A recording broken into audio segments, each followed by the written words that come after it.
36 വർഷമായിടാ മനസ്സേ ഞാൻ പോലീസില്. ഇതിനിടയിൽ പുറത്ത് അറിയുന്നതും അറിയാത്തതുമായ പല ചെറ്റത്തരങ്ങളും ഞാൻ ചെയ്തിട്ടുണ്ട്. പക്ഷെ അതിനൊന്നും എനിക്ക് ഒരു റിഗ്രറ്റും ഇല്ലടാ. 2 ദിവസം കഴിഞ്ഞ് ഞാൻ ഡിപ്പാർട്ട്മെന്റിൽ നിന്ന് റിട്ടയറായി DYSP മെഡലും വാങ്ങി ഇറങ്ങുമ്പോ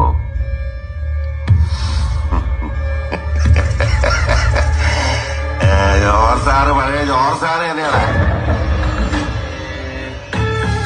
നീ ആരെയാണ് ഈ പേടിപ്പിക്കുന്നേ? എന്നെ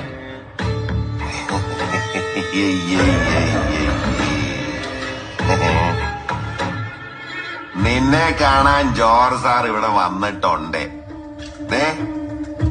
നിന്റെ മുമ്പില് ജോർജ് സാർ ഇങ്ങനെ നിൽക്കുന്നുണ്ടേലേ നീ ജോർജ് സാറിനെ